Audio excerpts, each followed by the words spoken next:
ये कहानी एक रशियन सोल्जर की है जो रात के अंधेरे में एक सीक्रेट स्नाइपर की तरह काम करता है। वो जर्मन्स को चुपचाप मारने के लिए रात में मिशन पर जाता है। अपनी स्नाइपिंग स्किल्स की मदद से उसने सेकेंड वर्ल्ड वॉर में कई जर्मन सोल्जर्स को मार गिराया। ये मूवी सेकेंड वर्ल्ड वॉर की एक सच्ची कहानी पर बेस्ड है। तो चलिए उस सीक्रेट स्नाइपर की कहानी सुनते हैं। कहानी की शुरुआत में हम एक बच्चे को देखते हैं जिसका नाम वसीली है। वो अपने भाई के साथ जंगल में आया है स्नाइपर से हंटिंग की ट्रेनिंग लेने के लिए। उसका भाई अपना घोड़ा थोड़ी दूर जाकर बांध देता है ताकि वो टारगेट बन सके। यहीं पर उसका भाई उसे हंटिंग का हुनर सिखाता है। वो उसे समझाता है कि जब तक शिकार खुद आगे ना आए शिकारी को पत्थर की तरह चुप और स्थिर रहना पड़ता है। कुछ ही देर बाद वसीली एक भेड़िए को देखता है जो घोड़े की तरफ बढ़ रहा होता है ताकि उस पर हमला कर सके। भेड़िए को अपनी तरफ आते देख उसका भाई उससे कहता है कि फायर करो। वसीली हिम्मत दिखाता है और एक ही गोली में उस भेड़िए को मार गिराता है। यहीं से उसकी जिंदगी की दिशा पूरी तरह बदल जाती है। फिर कहानी आती है 12 सितंबर 1942 पर सेकेंड वर्ल्ड वॉर के समय की। जर्मन्स उस वक्त ऑलमोस्ट पूरे यूरोप पर कब्जा कर चुके होते हैं। अब उनकी नजर रशिया पर होती है। वो रशिया पर हमला करके एशिया की सबसे बड़ी ऑयल माइंस पर कब्जा करना चाहते हैं।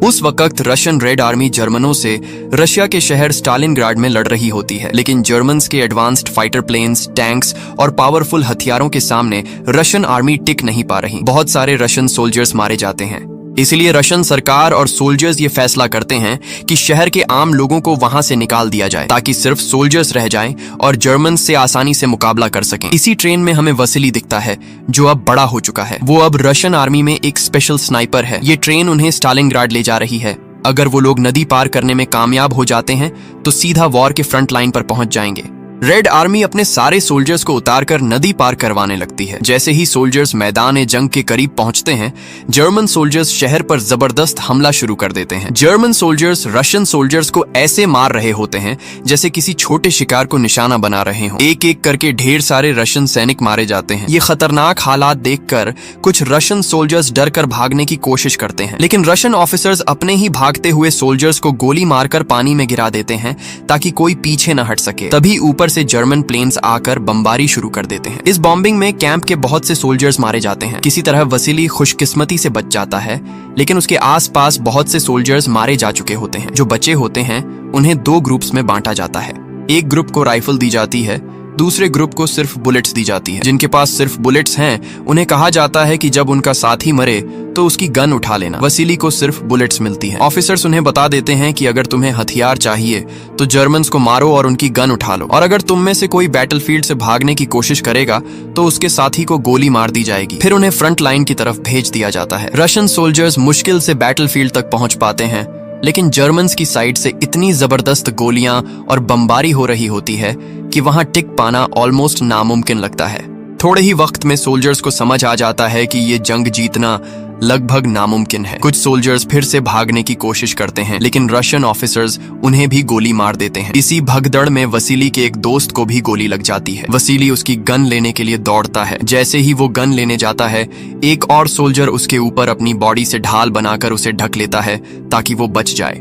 जैसे जैसे जंग बढ़ती जाती है और भी बहुत से रशियन सोल्जर्स मारे जाते हैं। लोहे मिट्टी में लथपथ लाशें हर तरफ बिखरी होती हैं। जर्मन्स धीरे धीरे स्टालिनग्राड शहर के बड़े हिस्से पर कब्जा कर लेते हैं। फिर जर्मन्स एक रशियन गाड़ी पर टैंक से हमला करते हैं। गाड़ी पलट जाती है। उस गाड़ी से एक रशियन सोल्जर बाहर निकलता है जिसका नाम डनीलोव होता है। वो रशियन आर्मी में डॉक्यूमेंट्स वगैरह का काम करता है और न्यूज़पेपर में जंग से जुड़ी खबरें लिखता और छापता है। जर्मन सोल्जर्स जब उनकी तरफ आते हैं तो डैनिलोव खुद को बचाने के लिए मरे हुए रशियन सोल्जर्स की लाशों के बीच लेट जाता है ताकि जर्मन्स उसे भी मरा हुआ समझ लें। जर्मन सोल्जर्स आगे बढ़कर जमीन पर पड़ी लाशों पर गोलियां चलाते हैं ताकि अगर कोई जिंदा हो तो वो भी वहीं खत्म हो जाए, लेकिन किस्मत से डैनिलोव को गोली नहीं लगती और वो किसी तरह जिंदा रहता है। लेकिन लाशों की बदबू और डर की वजह से वो अंदर से टूट चुका होता है। जब जर्मन्स वहां से आगे बढ़ जाते हैं तो डैनिलोव धीरे से उठता है और एक डेड बॉडी के पास पड़ी गन उठा लेता है। वो वहां से रेंगते हुए आगे बढ़ता है। थोड़ी दूरी पर उसे एक जर्मन ऑफिसर दिखाई देता है जो अपने सोल्जर्स पर चिल्ला रहा होता है। डैनिलोव डेड बॉडीज के बीच से एक गन निकालता है और उस जर्मन ऑफिसर को निशाना बनाता है, लेकिन तभी उसी लाशों के ढेर में से एक जिंदा शख्स उठता है। ये वही वसीली होता है। वसीली उसके हाथ से गन लेता है और डैनिलोव को साइड में कर देता है। वो जर्मन प्लेन्स की बॉम्बिंग का इंतजार करता है ताकि बम के धमाके की आवाज में गोली की आवाज दब जाए और जर्मन्स को पता न चले कि किसी ने स्नाइपर से फायर किया है।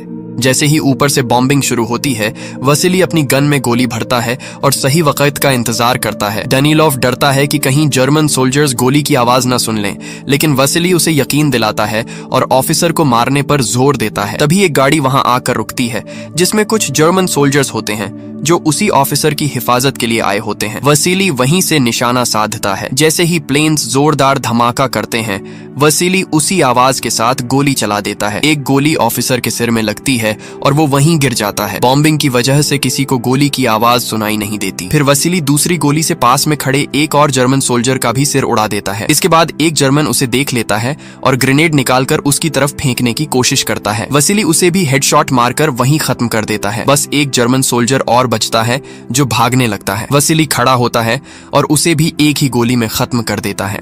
डेनिलोव वसीली की हिम्मत और उसकी स्नाइपिंग स्किल्स देखकर हैरान रह जाता है। उसने रशियन आर्मी में ऐसा स्नाइपर पहले कभी नहीं देखा था। फिर डेनिलोव उसे अपने साथ रशियन सोल्जर्स के हेडक्वार्टर में ले जाता है। वहां वह वसीली की बहादुरी के बारे में अखबार में एक छोटी सी कहानी लिखता है। कैसे वसीली ने 4 जर्मन सोल्जर्स और एक ऑफिसर को स्नाइपर से मार गिराया। वसीली खुद भी ये खबर अखबार में देखकर बहुत खुश होता है। कुछ ही देर बाद रशियन आर्मी के एक बड़े जनरल ख्रुश्चोव वहां पहुंचते हैं। वो फ्रंट लाइन पर रशियन सोल्जर्स की हालत से बहुत गुस्से में होते हैं और अगर ये खबर स्टालिन तक पहुंच जाती तो फिर उसे अपने तमाम कमांडरों को मौत की सजा देनी पड़ती। यानी या तो पूरी की पूरी बेहतरीन फौज मैदान ए जंग से भाग जाती या फिर डर कर खुदकुशी कर लेती। इसका मतलब ये था कि कमांडर ने न भागने की हिम्मत दिखाई, न ही खुद अपनी जान ली, और इसी बात से हालात और नाजुक हो रहे थे। जनरल ख्रुश्चोव अफसरों से कहता है कि कोई ऐसा तरीका निकालो जिससे सोल्जर्स के मनोबल को उठाया जा सके, ताकि रशियन सोल्जर्स दोबारा हिम्मत जुटाकर जर्मन्स के सामने डट कर खड़े हो सकें, मुकाबला कर सकें और स्टालिन इस शहर को फिर से रशियन आर्मी के कंट्रोल में ला सके। तब डेनिलोव जनरल को समझाता है कि अगर ये जंग जर्मन से जीतनी है तो सबसे पहले रशियन सोल्जर्स के अंदर उम्मीद जगानी होगी। इसके लिए हमें एक हीरो चाहिए, कोई ऐसा नाम जिसकी बहादुरी सुनकर सबको हिम्मत मिले। डेनिलोव जनरल को वसीली की बहादुरी और उसकी स्नाइपिंग स्किल्स के बारे में बताता है। वो कहता है कि वसीली की कहानी पूरे मुल्क में हर जगह अखबारों के जरिए छापी जानी चाहिए, ताकि इस जंग की आग हर नागरिक के दिल में जोश में बदल जाए और सबके अंदर दुश्मन के खिलाफ गुस्सा और हिम्मत पैदा हो।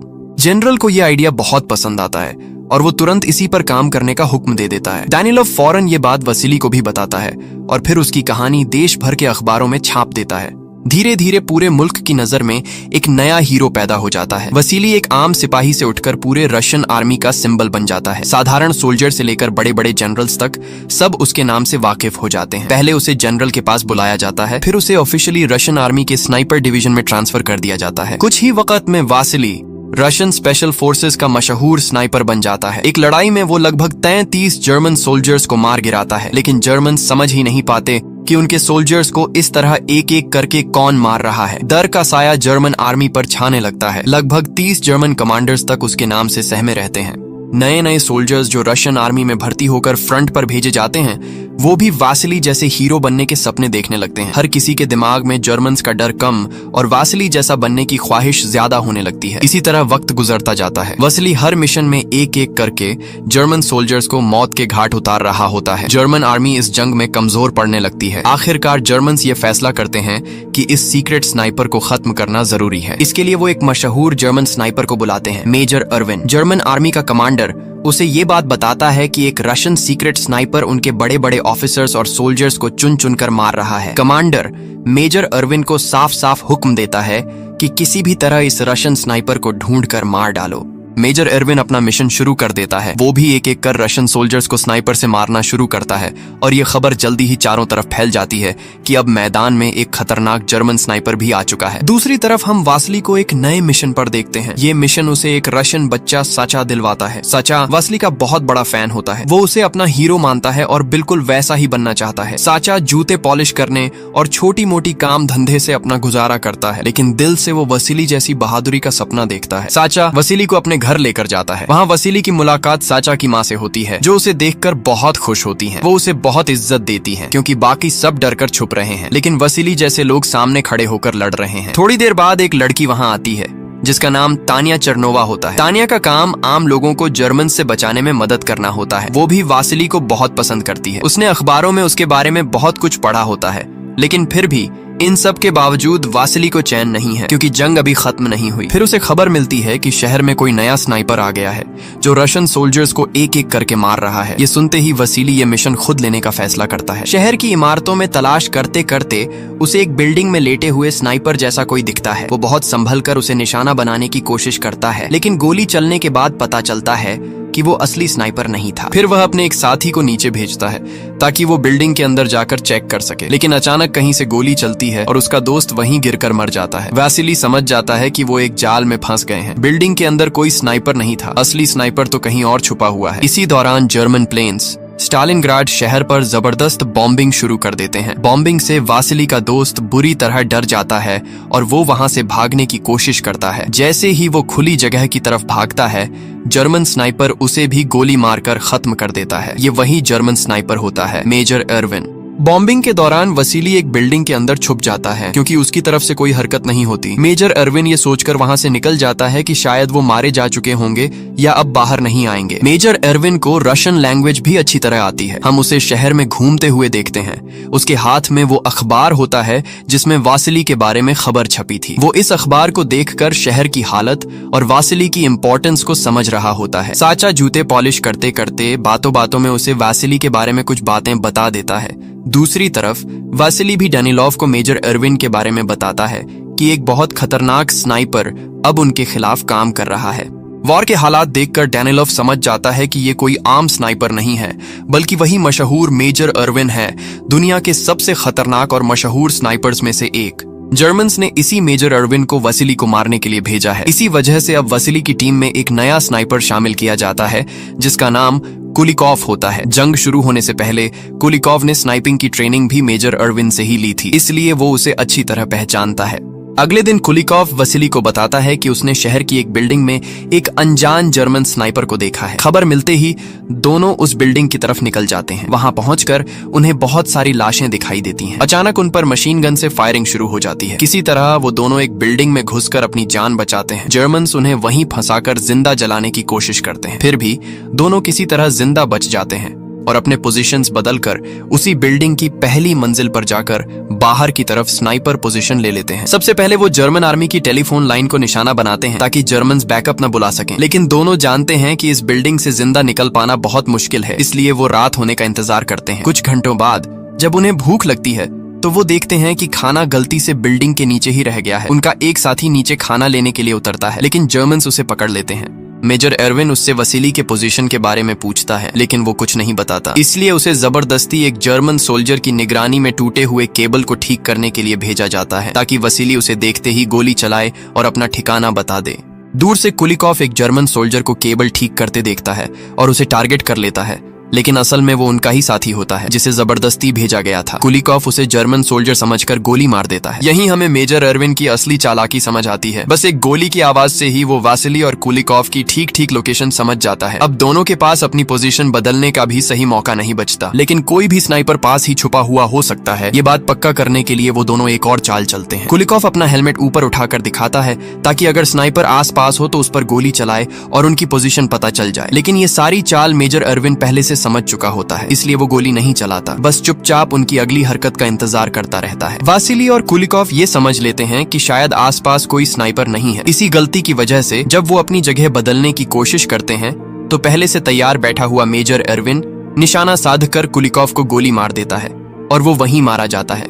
इतनी मौतों के बाद जनरल ख्रुश्चोव डैनिलोव पर दबाव डालता है कि किसी भी तरह मेजर एर्विन को खत्म करना होगा। इसी बीच रात हो जाती है। इधर वासिली पर भी बहुत मेंटल प्रेशर होता है और रशियन हेडक्वार्टर के लोग भी टेंशन में आ जाते हैं। कुलिकॉफ की मौत से सबका हौसला टूट जाता है। डैनिलोव जानता है कि अकेले वसीली के लिए इस स्नाइपर को मारना आसान नहीं होगा, क्योंकि मेजर एर्विन उससे ज्यादा चालाक और डेंजरस है। लेकिन अगर डैनिलोव वसीली के साथ रहे तो वो उसे मेजर एर्विन के बारे में और ज्यादा गुप्त बातें बता सकता है। उसकी आदतें, उसका सोचना, उसका तरीका, इससे उसे मारना थोड़ा आसान हो जाएगा। ये सुनकर वसीली को थोड़ी हिम्मत मिलती है, दूसरी तरफ मेजर अरविन भी अपनी चाल चल रहा होता है। वो साचा नाम के छोटे बच्चे के जरिए वासिली के बारे में और जानकारी लेने की कोशिश करता है। साचा वासिली का बहुत बड़ा फैन है, लेकिन मेजर अरविन उसकी मासूमियत का फायदा उठाता है। वो बहुत चालाक आदमी होता है। फिर मेजर अरविन चुपके से उस बिल्डिंग के पास पहुंचता है जहां वासिली के आने की उम्मीद होती है। वो वहां पहले से छुपकर बैठ जाता है। कुछ देर बाद वासिली भी वहां पहुंचता है, लेकिन वासिली को अंदाजा होता है कि मेजर अरविन जरूर कहीं न कहीं छुपकर उस पर हमला करने की कोशिश करेगा। इसलिए वो जर्मन्स पर वेंटिलेशन पाइप के रास्ते से हमला करने का प्लान बनाते हैं। तभी उसे पाइप के अंदर से हल्की सी आवाज सुनाई देती है। उसे समझ आ जाता है कि सामने वाला भी उसे ट्रैप में फंसाने की कोशिश कर रहा है। वो फौरन अपनी पोजीशन बदल लेता है। जब वसीली और उसका साथी पाइप से बाहर निकलते हैं तो अचानक गोली चलती है और उसके दोस्त को हेडशॉट लग जाता है। वो वहीं मर जाता है। वसीली के हाथ से भी उसी वक्त उसकी गन छूटकर गिर जाती है। वो अपने जख्मी दोस्त से कहता है कि किसी तरह वापस हेडक्वार्टर लौटने की कोशिश करे। खुद वो गली के अंदर छुपकर बैठ जाता है। हेडक्वार्टर पर वसीली की हालत की खबर पहुंच जाती है। डैनिलोव ये सुनकर कुछ और सोचे बिना उसे बचाने के लिए खुद निकल पड़ता है। वसीली बिना गन के सिर्फ अपने पास रखी छुरी से अपनी गन तक पहुंचने की कोशिश करता रहता है, लेकिन मेजर अरविन उसे गन तक पहुंचने का मौका ही नहीं देता। वो पूरी तरह उसे नजर में रखता है। इसी दौरान जर्मन प्लेन्स फिर से शहर पर बॉम्बिंग शुरू कर देते हैं। बॉम्ब ब्लास्ट की वजह से बिल्डिंग के कांच टूटकर हर तरफ बिखर जाते हैं। इन्हीं टूटे हुए शीशों में से एक टुकड़े पर वासिली का रिफ्लेक्शन दिखने लगता है, जिससे मेजर अरविन के लिए उस पर नजर रखना और भी आसान हो जाता है। कुछ देर बाद डैनिलोव भी वहां वेंटिलेशन पाइप के पास पहुंच जाता है। वासिली उसे पत्थर के पीछे छुपा देता है और खुद विंडो के पास पोजीशन लेता है। अपनी समझदारी से वो तानिया तक मेजर अरविन की सही लोकेशन पहुंचा देता है और उसे कहता है कि टूटे हुए कांच का टुकड़ा उसकी तरफ फेंके। तानिया जरा सा एंगल बनाकर ग्लास फेंकती है। जैसे ही उस तरफ हरकत होती है और मेजर अरविन का चेहरा दिखाई देता है, वसीली मौके का फायदा उठाकर जल्दी से अपनी गन उठा लेता है और एक ही सही निशाने में मेजर अरविन के हाथ में पकड़ी राइफल को हिलाकर उसी पर गोली चला देता है। यही पहली बार होता है जब वसीली जर्मन के इस खतरनाक स्नाइपर को गिरा देता है, लेकिन जंग अभी जारी है, इसलिए मिशन पूरी तरह खत्म नहीं हुआ। फिर भी उस शाम वसीली और उसके साथी इस छोटी सी जीत पर बहुत खुश होते हैं। बाकी सोल्जर्स भी बहुत उत्साहित होते हैं, क्योंकि जिसने पूरे शहर में दहशत फैला रखी थी, उस जर्मन स्नाइपर को वसीली ने चंद सेकंड में हरा दिया था। अगले दिन वासिली डैनिलोव से कहता है कि अब वो एक नॉर्मल सोल्जर की तरह लड़ना चाहता है। वो नहीं चाहता कि लोग उसे सिर्फ एक लेजेंड या भूत जैसे स्नाइपर की कहानी बनाकर देखें, लेकिन डैनिलोव उसे कहता है कि वो अब कोई आम सोल्जर नहीं रहा। उसकी बहादुरी की कहानी सुनकर ही रशियन सोल्जर्स के अंदर उम्मीद जगी है और वो इसी उम्मीद पर ये जंग लड़ रहे हैं। अखबारों में उसकी कहानियां पढ़कर हर सोल्जर उससे इंस्पायर हो रहा है। तभी छोटा बच्चा साचा भी वहां आता है। यहीं हमें पता चलता है कि वो रशियंस और जर्मन्स दोनों के लिए काम कर रहा है, यानी वो एक डबल एजेंट जैसा काम कर रहा है। डैनिलोव की बातों से जो बातें जर्मन्स तक पहुंची थीं, वो सब साचा के जरिए ही बाहर जा रही थीं। लेकिन रशियन सोल्जर्स को ये बात पता नहीं थी कि साचा दोनों तरफ की खबरें दे रहा है। साचा बताता है कि जब मेजर अरविन जूते पॉलिश करवा रहा था तो उसके जूतों पर हल्का सा पाउडर केमिकल लगा हुआ था, जो आमतौर पर केमिकल फैक्ट्री के आसपास मिलता है। यहीं से उन्हें अंदाजा होता है कि मेजर अरविन केमिकल फैक्ट्री के आसपास कहीं छुप कर काम कर रहा है। छोटा बच्चा ये सब करके खुद को बहुत कामयाब समझता है, क्योंकि वो सीधे जंग में हिस्सा नहीं ले सकता, लेकिन फिर भी उसे लगता है कि वो अपने मुल्क के लिए कुछ बड़ा कर रहा है। लेकिन वासिली डैनिलोव से बहुत नाराज होता है कि इतना छोटा बच्चा इतनी खतरनाक स्पाइंग कर रहा है। कुछ देर बाद वासिली खुद केमिकल फैक्ट्री की तरफ जाता है। वो वहां मरे हुए सोल्जर्स की लाशों के बीच जाकर ऐसे लेट जाता है जैसे वो भी डेड बॉडी हो, ठीक वैसे ही जैसे बचपन में उसके भाई ने उसे सिखाया था। जब तक शिकार खुद सामने न आए, शिकारी को पत्थर की तरह बिल्कुल चुप रहना होता है। काफी देर इंतजार के बाद मेजर अरविन भी वहां चक्कर लगाने के लिए आता है। एक बार तो वो लगभग वासिली के सामने ही आ जाता है, लेकिन उस समय वासिली कोई हरकत नहीं करता ताकि उसकी पहचान न हो जाए। थोड़ी देर बाद एक जर्मन सोल्जर वहां आता है, जो मरे हुए सोल्जर्स की जेबों से पैसा और जरूरी सामान चुराने लगता है। वो वासिली के पास भी पहुंचता है, उसके ऊपर से भी चीजें उठाता है, लेकिन वासिली फिर भी हिला तक नहीं। फिर वो सोल्जर अपने कमांडर के पास जाता है और रशियन डेड बॉडीज की आंखों से निकाले गए पहचान कार्ड और टैग्स दिखाता है। उन टैग्स में वासिली का भी टैग होता है। कमांडर को यकीन हो जाता है कि वासिली सच में मर चुका है। वो मेजर अरविन के पास जाकर खबर देता है कि वासिली अब नहीं रहा और उसे आदेश मिलता है कि मिशन को यहीं बंद करके वापस लौट जाओ। लेकिन मेजर अरविन दिल से ये बात मान नहीं पाता। उसे शक होता है कि वसीली अभी भी जिंदा है। उधर ये खबर जब रशियन जनरल तक पहुंचती है तो उसके पैरों तले जमीन निकल जाती है। वो डेनिलोव से कहता है कि इस खबर को हर हाल में छुपा कर रखना होगा, क्योंकि अगर सोल्जर्स को पता चला कि उनका हीरो मर गया है तो उनका हौसला एकदम से टूट जाएगा। लेकिन डेनिलोव वासिली की मौत की बात बिल्कुल छुपा नहीं पाता, क्योंकि वो दिल से उसको बहुत मानता है। पहले तो वो यकीन ही नहीं करता, लेकिन जब जर्मन रेडियो पर भी वसीली की मौत की खबर ब्रॉडकास्ट होती है तो वो अंदर तक हिल जाता है। दूसरी तरफ जब मेजर अरविन अपने जूते कमांडर के पास रखता है तो कमांडर की आंखों में भी वसीली के लिए थोड़ा सा सम्मान और नरमी दिखती है। मेजर अरविन को अब पूरा यकीन हो जाता है कि कमांडर रशियन खबरें जर्मन्स तक पहुंचाता रहा है, लेकिन इस बार उसने वसीली के जिंदा होने की कोई बात साफ साफ नहीं कही। उसे शक होने लगता है कि शायद उसके अगले मिशन की लोकेशन भी रशियंस तक पहुंच जाएगी। उसे एहसास हो जाता है कि जो भी अगला कदम वो उठाएगा उसकी खबर सीधे डेनिलोव और रशियंस तक पहुंच जाएगी। अब कहानी अपने आखिरी और सबसे ज्यादा इमोशनल हिस्से में पहुंचती है। तानिया वासिली और अपने शहर के लिए कुछ भी कर गुजरने का फैसला करती है। वो अकेली ही मेजर अरविन को मारने के लिए निकल पड़ती है, लेकिन दूसरी तरफ अचानक चुपचाप वासिली गुप्त रूप से वापस हेडक्वार्टर पहुंच जाता है। उसे जिंदा देखकर डेनिलोव बहुत खुश हो जाता है, क्योंकि सबको लगा था कि शायद वासिली मारा जा चुका है। हेडक्वार्टर से उसे पता चलता है कि तानिया अकेले मेजर अरविन को मारने के लिए निकल गई है। ये सुनते ही वासिली उसे बचाने के लिए उसके पीछे निकल जाता है। उधर उसी जगह पर मेजर अरविन पहले से वसीली का इंतजार कर रहा होता है। उसे दूर से एक स्नाइपर दिखता है, लेकिन वो वसीली नहीं बल्कि तानिया होती है। मेजर अरविन उसका निशाना साधकर इंतजार करने लगता है कि वो हल्की सी गलती करे और वो उसे मार दे, लेकिन ठीक उसी वक्त वसीली भी वहां पहुंच जाता है। वसीली को जिंदा देखकर तानिया बहुत खुश हो जाती है। पहली बार वो साफ साफ उसे बता देती है कि वो उसे प्यार करने लगी है। दूसरी तरफ छोटा साचा ट्रेन स्टेशन पर पहुंचता है। यहीं पर आज वसीली और मेजर अरविन के बीच मुकाबला होना होता है। मेजर अरविन उसे पकड़ लेता है। वो ये बात अच्छी तरह जानता है कि अगर वसीली सचमुच जिंदा है तो उसे छुपने की जगह से बाहर निकालने का सबसे आसान तरीका यही बच्चा है।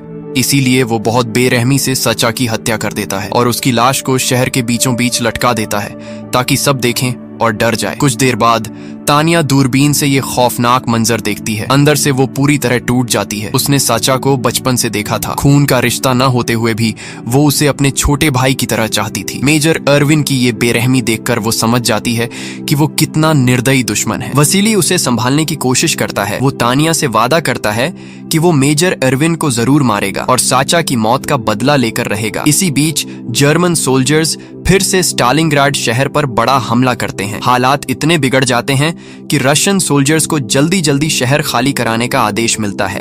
डेनिलोव और तानिया साचा की मां से कहते हैं कि वो नाव में बैठकर नदी पार करके दूसरी तरफ चली जाए, लेकिन वो अपने बेटे को छोड़कर जाने के लिए तैयार नहीं होती। तब तानिया उन्हें झूठ बोलती है। वो कहती है कि साचा ने रशियन सोल्जर्स के साथ गद्दारी की है और जर्मन्स के साथ मिल गया है। ये सुनकर साचा की मां के दिल पर चोट तो लगती है, लेकिन तानिया उसे उसके बेटे की मौत की असली बात नहीं बताती। बस इतना कहती है कि अब वो उसके लायक नहीं रहा। आखिरकार साचा की मां भारी दिल से नाव में बैठकर निकल जाती है। नदी पार जाते वक्त वो तानिया के नाम एक चिट्ठी छोड़ जाती हैं, जिसमें लिखती हैं कि वो अपने बेटे की तलाश में नदी के उस पार जा रही हैं और दुआ करती हैं कि एक दिन वो वापस लौट आए।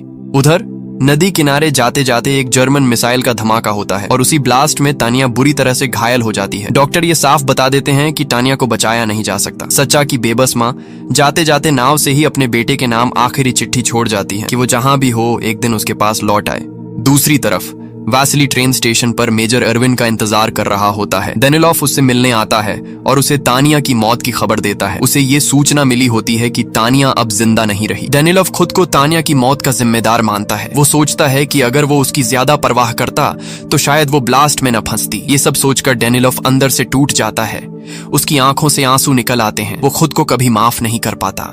इसी गिल्ट में डेनिलोव आखिरी बार वासिली की मदद करने का फैसला करता है। वो जानबूझकर मेजर अरविन के सामने आता है और खुद को उसकी गोली का निशाना बना देता है। मेजर अरविन उसे गोली मार देता है। वो ये समझता है कि शायद उसने वासिली को मारा है या अब कोई खतरा नहीं बचा, लेकिन वासिली डेनिलोव की इस कुर्बानी से मेजर अरविन की सही पोजीशन समझ जाता है। मेजर अरविन कई घंटों तक अपनी राइफल तैयार रखकर बैठा रहता है, यकीन करने के लिए कि वासिली अब सामने नहीं आएगा। काफी देर बाद जब उसे लगता है कि वसीली शायद सचमुच मर चुका है तो वो अपनी जगह से बाहर निकलता है। जैसे ही वो बाहर आता है उसे सामने वसीली नजर आता है जो पहले से उस पर निशाना साधे खड़ा होता है। आखिरकार आखिरी मुकाबले में मेजर एरविन अपने मौत को स्वीकार करता है। वासिली एक ही गोली में उसे मार गिराता है। जर्मन का ये खतरनाक स्नाइपर यहीं खत्म हो जाता है और ये सब डेनिलोव की कुर्बानी की वजह से मुमकिन हो पाता है। इसके बाद लगभग 2 महीने तक जंग और चलती है। आखिरकार रशियन सोल्जर्स स्टालिनग्राड शहर को जर्मन से पूरी तरह आजाद करा देते हैं। इस जंग में रशियंस जीत जाते हैं। कुछ समय बाद वसीली को तानिया की चिट्ठी मिलती है जिसमें उसे पता चलता है कि तानिया मरी नहीं है बल्कि जिंदा है और सुरक्षित हालत में हॉस्पिटल में भर्ती है। वसीली तुरंत हॉस्पिटल पहुंचता है। उसे जिंदा देखकर वो बहुत खुश हो जाता है। फिर कुछ समय बाद वासिली और तानिया की शादी हो जाती है और दोनों अपनी जिंदगी शांति और खुशी के साथ गुजारने लगते हैं। और इसी के साथ सेकेंड वर्ल्ड वॉर के इस भूत जैसे स्नाइपर वासिली की कहानी यहीं खत्म होती है।